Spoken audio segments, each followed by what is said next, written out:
Halo semuanya, yang belum kenal, kenalin dulu nama gue Tommy Adiansyah. Di video kali ini, gue pengen ngebahas konsep yang namanya listrik dinamis. Oke, kalau seandainya gue bilang listrik dinamis, kira-kira apa yang pertama kali ada di otak lo terkait listrik dinamis? Listrik, iya ngomongin listrik ya. Dinamis, gerak, betul juga kita ngomongin tentang gerak. Jadi kalau kita definisiin listrik dinamis itu apa, basicnya adalah muatan listrik yang bergerak gitu. Contohnya itu apa? Contoh yang paling sederhana adalah ya PLN, yaitu listrik yang dialirkan dari gardu ke rumah kita gitu. Dia merupakan bagian dari yang namanya fenomena listrik dinamis. Dan yang perlu kita perhatikan juga adalah bahwa gini, di sini ada kata muatan listrik. Muatan listrik ini tuh bisa mengandung dua makna sih, yaitu partikel elektron maupun partikel Hall. Nah, biasanya kalau di SMA tuh kita fokus ke partikel elektron gitu, bukan partikel Hall. Partikel Hall nanti kita akan bahas kalau seandainya kalian masuk ke jurusan fisika ataupun jurusan kelistrikan gitu di kuliah. Nanti akan dibahas tuh apa itu partikel Hall dan seberapa penting sih Hall ini terkait konsep dari listrik dinamis. Oke, sampai sini clear lah ya terkait definisi listrik dinamis nih. Nah, sekarang pertanyaannya gini nih. Kenapa si elektron ini kok bisa bergerak gitu ngehasilin listrik? Nah, jawabannya gini nih. Sekarang, bayangin aja kita punya suatu logam nih. Kemudian logam ini kita akan hubungkan dengan suatu baterai. Di baterai kan ada kutub positif dan juga kutub negatif ya. Kalau kita hubungkan, kira-kira gimana? Bakal ada arus listrik yang mengalir dari kutub positif ke kutub negatif ya? Ah, ah. Oke, pertanyaan adalah kenapa bisa ngalir nih? Jadi, kalau kita zoom bagian material ini menjadi bagian atom gitu, kurang lebih bakal kayak gini nih. Kita simplify ya, cuma ada dua atom aja gitu. Kemudian, di sini kan ada kutub positif dan juga ada kutub negatif ya. Well, si elektron ini, dia tuh bakal ngalamin gaya kolom terhadap intinya kan. Itu gaya tarik-menarik antara elektron dengan inti atom, yaitu proton. Dan di sisi lain, elektron ini juga bakal punya yang namanya gaya kolom antara elektron dengan platnya, yang kita simbolkan dengan FCP. Oke, berarti di sini ada dua gaya nih. Ada gaya FCP dan juga ada gaya FC ini. Well, apa jadinya kalau seandainya gaya kolom elektron dengan plat itu tuh lebih besar dibandingkan dengan gaya kolom terhadap inti atomnya? Yang jelas, kalau udah kayak gini, berarti si elektron ini dia bakal lepas. Dia bakal bergerak mendekati plat positif kan? Kalau dia lepas kayak gini gitu ya, dia lepas nih si elektronnya mendekati plat positif. Berarti kan di sini ada kekosongan elektron ya. Nah, kalau ada atom yang kehilangan elektron, maka atom tersebut bernilai positif gitu. Berarti ini adalah ion positif. Nah, di sini juga bakal ada lagi nih. Ini ada gaya kolom elektron dengan inti, ini juga ada gaya kolom elektron dengan atom positif ini nih. Kalau udah kayak gini, maka si elektron ini juga bakal lepas. Dan seterusnya, alhasil apa? Alhasil akan terjadi aliran elektron di material tersebut yang kita kenal dengan arus listrik. Sampai sini kira-kira paham lah ya konsep dasar kenapa elektron di atom itu bisa bergerak, yaitu karena adanya gangguan berupa perbedaan potensial antar kedua ujung ini nih, yaitu plat positif dan juga plat negatif di sini nih.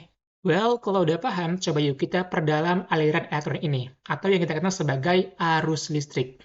Dalam ilmu fisika, arus listrik itu tuh didefinisikan sebagai banyaknya elektron yang mengalir per sekon gitu, atau yang kita kenal sebagai aliran elektron. Well, secara matematis kita bisa tuliskan bahwa arus listrik ini tuh nilainya adalah ya Q per T gitu, di mana I merupakan kuat arus listrik, satuannya ampere, Q merupakan banyaknya elektron yang mengalir dengan satuannya adalah coulomb, dan T yaitu waktu, satuannya adalah sekon. Dengan demikian kita tahu nih bahwa semakin banyak elektron yang mengalir, maka semakin besar nih kuat arus yang berada di material tersebut. Oke, jadi itu ya konsep dasar dari yang namanya arus listrik. Terus sekarang gini nih, pertanyaannya adalah kenapa logam tuh bisa mengalirkan listrik sedangkan kayu itu tuh dia nggak bisa mengalirkan listrik? Pasti kalian udah tahu jawabannya sih, yaitu apa? Balik lagi nih cuy, terkait gaya kolom antara inti atom dengan elektron dan juga gaya kolom antara elektron dengan si platnya gitu. Kebayang nggak? Jadi gini, kalau seandainya gaya ikat elektron terhadap inti atom itu lebih besar dibandingkan dengan gaya kolom antara elektron dengan plat, tentu elektron ini nggak bisa lepas gitu. Kalau nggak bisa lepas, berarti nggak terjadi aliran elektron. Kalau nggak ada aliran elektron, ya berarti nggak ada arus listrik yang mengalir pada material tersebut. Oleh karena itu, kayu tidak menghantarkan listrik karena ikatan elektron dengan inti atomnya itu tuh jauh lebih besar dibandingkan dengan ikatan elektronnya dengan plat atau gangguan berupa baterai ataupun lainnya gitu. Dengan demikian ya berarti kayu nggak bisa menghasilkan listrik. Dari sini kita bisa kelompokkan nih jenis-jenis material berdasarkan menghantarkan arus listriknya. Yang pertama itu ada yang namanya material konduktor. Material konduktor merupakan material yang mudah menghantarkan listrik. Contoh, kayak tembaga, emas, terus logam-logam lainnya gitu yang bisa menghantarkan listrik. Kemudian, yang kedua adalah isolator atau material yang susah menghantarkan listrik. Contohnya kayak tadi nih, kayu. Kayu itu susah banget ya buat ngantarin listrik. Nah, dari penjelasan ini, kira-kira nih, parameter apa yang bisa ngebandingin jenis-jenis material tersebut? Di fisika, ada istilah yang namanya resistivity atau resistivitas, yaitu apa? Parameter yang menunjukkan seberapa susah elektron tuh lepas dari atom tersebut. Semakin susah material menghantarkan listrik, maka semakin besar nih nilai resistivitasnya. Kenapa? Karena atom tersebut memiliki gaya ikat yang lebih besar dibandingkan dengan gaya kolom antara elektron dengan kutub positifnya gitu. Dengan demikian, maka nilai resistivitasnya akan semakin besar. Untuk lebih jelasnya, coba ya kita bandingin nih. Semisal gue punya logam A dan logam B, di mana resistivitas logam A nilainya adalah 1 dikali 10 pangkat 5 ohm meter. Sedangkan untuk logam B, nilai resistivitasnya adalah 1 dikali 10 pangkat minus 2 ohm meter. Kira-kira mana nih material yang mudah mengantarkan listrik? Material A atau material B? Ingat ya, semakin besar nilai resistivitasnya, maka semakin susah nih elektron lepas dari atom tersebut. Berarti jawabannya apa? Logam A ya, karena logam A memiliki resistivitas yang jauh lebih kecil dibandingkan dengan resistivitas logam B. Cuman masalahnya gini, kita bisa tahu dari mana kalau nilai resistivitasnya segitu gitu kan? Kan yang kita tinjau adalah gaya kolom antara elektron dengan inti atom, yang mana itu tuh susah banget buat kita lihat secara langsung. Nah, oleh karena itu muncullah konsep yang namanya hambatan. Kurang lebih itu hampir mirip dengan resistivitas, tapi hambatan ini merupakan penggambaran lebih makro terkait interaksi elektron dengan inti atomnya. Yaitu apa? Parameter yang menunjukkan seberapa susah arus listrik yang mengalir dari material tersebut. Contohnya tuh kayak gini, semisal kita punya suatu logam nih. Oke, di sini kan logam punya panjang, punya luas penampang juga nih. Dan logam ini memiliki karakteristik tertentu terkait nilai resistivitasnya. Kalau kita pengen tahu nilai hambatan logam ini berapa, jadi gini nih. Yang pertama, kita tahu bahwa hambatan ini itu tuh sebanding dengan nilai resistivitasnya. Karena semakin besar nilai resistivitasnya, maka semakin susah elektron buat lepas dari atom. Alhasil semakin susah terjadinya aliran elektron dalam material tersebut. Berarti hambatan sebanding dengan nilai resistivitasnya. Kemudian yang kedua gini, hambatan ini itu tuh berbanding terbalik dengan luas penampangnya. Loh, kenapa? Iya, jadi gini coy. Jadi, semakin besar luas penampang gitu ya, maka makin banyak nih elektron yang bergerak. Ingat ya, makin banyak elektron yang bergerak, maka nilai arusnya akan semakin besar. Jadi, itu mengindikasikan bahwa hambatannya semakin kecil. Berarti udah jelas ya, hambatan ini berbanding terbalik dengan luas penampangnya.